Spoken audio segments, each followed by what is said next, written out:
Hello everybody, thank you for choosing Stimulus Check Updates today. If you are new to the channel, make sure to subscribe to stay updated on your stimulus checks and unemployment benefits.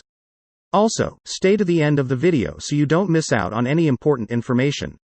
So, the House Democrats' newly revised stimulus bill would restore some popular programs that were devised to help families weather the coronavirus pandemic, including the $1,200 per adult stimulus checks that are targeted for middle and low-income families. Now, Democratic lawmakers introduced the measure ahead of negotiations with Treasury Secretary Steven Mnuchin. In a statement, House Speaker Nancy Pelosi said the bill reflects a package that's $1.2 trillion less than the Democrats' original HEROES Act in May, which failed to advance amid opposition from Republicans. The new bill is called the updated HEROES Act, which stands for Health and Economic Recovery Omnibus Emergency Solutions Act. The new bill would also restore $600 in extra weekly jobless benefits, which until expiring in July provided a lifeline to tens of millions of adults who lost their jobs when the pandemic crippled the economy in March.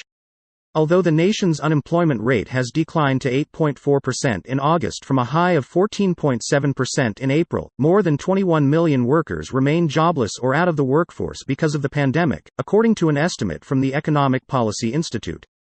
So, restoring the supplementary $600 in weekly federal jobless benefits would provide a critical income boost, particularly for recipients in states where unemployment compensation is capped at sub-poverty levels, said Rebecca Dixon, executive director of the National Employment Law Project, by email.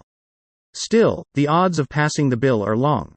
A push to send the bill to a vote this week would have little chance of success, with Heights Securities analysts giving it a 15% chance of providing stimulus relief before the November 3 presidential election. But continued negotiations between Democrats and Mnuchin could signal the bill is gaining traction, the analysts note. The House is likely to vote on revised coronavirus relief bill Thursday. Moderna CEO says its COVID-19 vaccine won't be ready until 2021. The feds tried to stop plant closure after COVID deaths. Official says Mnuchin presents counter-offer on COVID bill in meeting with Pelosi. Even if the bill fails to progress, however, the legislation could become the basis for another stimulus round if Democratic presidential nominee Joe Biden wins the White House and Democrats gain control of the Senate. You may be asking, who would get a stimulus check? Well, a second stimulus payment would mirror the initial round of checks, which was authorized in March by the Coronavirus Aid, Relief, and Economic Security Act, or CARES Act. While individual taxpayers with incomes of up to $75,000 would receive $1,200. Married taxpayers with incomes of up to $150,000 would receive $2,400. With an additional $500 for each dependent. Like in the first round, the taxpayers would see their payments reduced if they earn above those limits, phasing out completely at $99,000 for single taxpayers and $198,000 for married couples. One important change is how the updated stimulus bill treats dependents.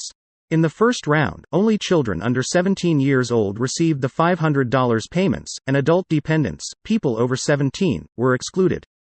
That meant older high school students and college students who are claimed as dependents on their parents' tax returns didn't qualify for the $500 checks. The updated HEROES Act specifies that any dependent, regardless of age, would qualify for the $500.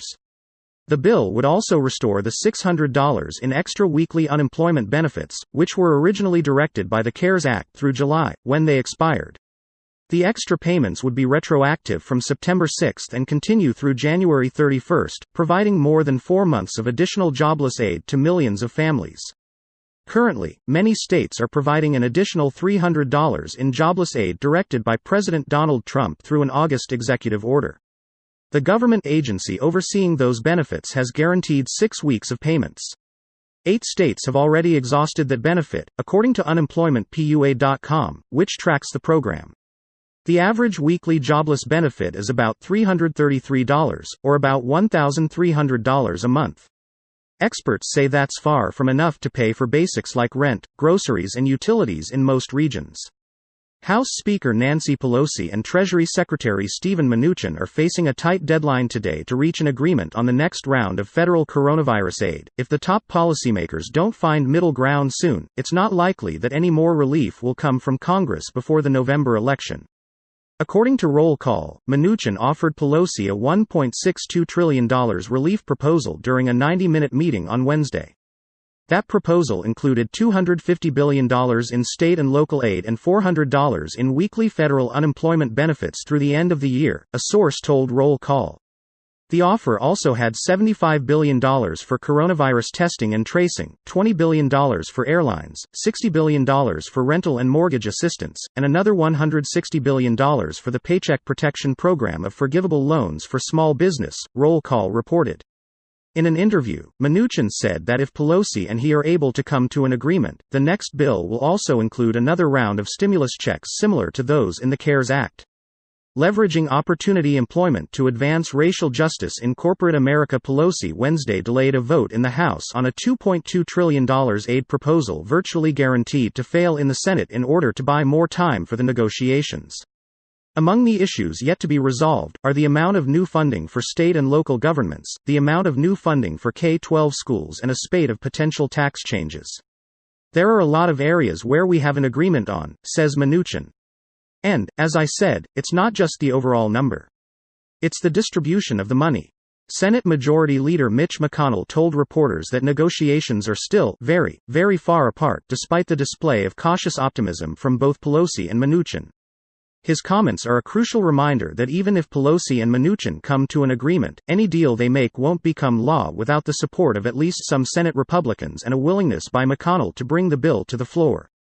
Yesterday, the Democratic-led House delayed a vote on its own $2.2 trillion bill to give Pelosi and Mnuchin more time to come to an agreement.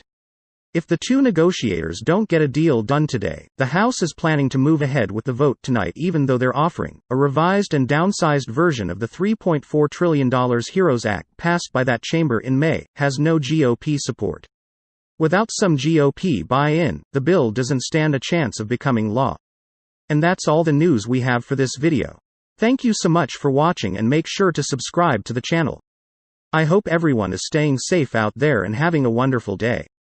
I'll catch you next time on Stimulus Check Updates.